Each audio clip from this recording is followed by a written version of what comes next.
What was Emily's biggest mistake? Sometimes, the biggest mistake in life isn't doing something wrong, it's realizing the truth when it's already too late. Emily was a 19-year-old college student living in Chicago with her mother, Sarah. Her father had died in a car accident years ago, and since then Sarah had become both a mother and a father for her. Every morning before sunrise, Sarah left for work. She worked in a bakery, cleaned offices in the afternoon, and stitched clothes at night. Emily only knew one thing. Mom is working hard for my future. But she never knew the painful truth. For almost a year, Sarah had been suffering from a serious stomach disease. Every morning, before going to work, she quietly locked herself in the bathroom and vomited blood. Doctors repeatedly warned her. "Sarah, you need treatment immediately." But she always gave the same answer. "After my daughter graduates, then I'll think about myself." She spent every dollar on Emily's education instead of her own treatment. After cleaning the blood, she washed her face, smiled, and called. "Good morning, sweetheart, breakfast is ready." Emily never realized how much pain her mother was hiding. When college started, Emily was an excellent student. But slowly, new friends, parties, social media, and college activities became more important than her studies. She skipped classes, ignored assignments, and her grades kept falling. Whenever Sarah tried to talk, Emily would say, "Mom, please don't worry so much." Sarah stayed quiet. She believed one day her daughter would understand. One evening, Sarah collapsed at work after vomiting blood. Her coworker wanted to call an ambulance. But Sarah refused.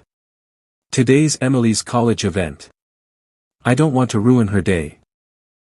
She somehow returned home, cooked Emily's favorite lasagna, and left an envelope on the dining table containing her next semester's tuition receipt and a handwritten letter.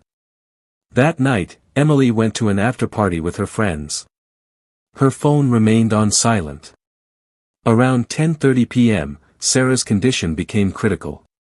With shaking hands, she called Emily. Again. And again. But there was no answer.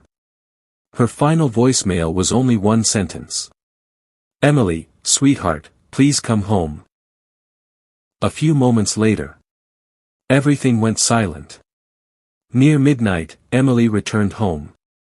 The house felt strangely quiet. The food was cold. The envelope was untouched. Then she noticed the bathroom door slightly open. She stepped inside. And froze. Sarah was lying on the floor, surrounded by blood. Her phone was still in her hand. The screen showed. "Last call, Emily." Emily screamed as the ambulance rushed her mother to the hospital. But the doctor quietly said, if she had arrived just 1 hour earlier, she could have survived. Emily's world collapsed. Days later, Emily entered her mother's room for the first time. Everything was untouched. Beside the bed, she opened the envelope. Inside was Sarah's letter. "My dearest Emily. Every sacrifice I made was for your future. Promise me you'll finish your education and live the life I dreamed for you. Love. Mom." Beside the bed was a small savings box. Inside were only a few dollars. And a note that read, "Emily's medical school fund." Emily broke down. For the first time, she realized. Her mother hadn't lost her life because of illness alone. She had sacrificed it for her daughter's future. She looked through her phone. Thousands of photos with friends. Hundreds of party videos. But not one of those friends was beside her now. They had all moved on with their lives. Only the empty house. And her mother's memories remained. Holding her mother's picture, Emily whispered through tears. "Mom, it wasn't your illness that took you away, it was my carelessness. I thought there would always be another tomorrow." Emily returned to college, completed her education, became a doctor, and started a charity in her mother's name to help struggling mothers. Whenever someone asked why she worked so hard, she smiled and said, "Because someone gave her life, so I could build mine." Lesson. Parents often hide their pain so their children can keep smiling. Never mistake their silence for good health.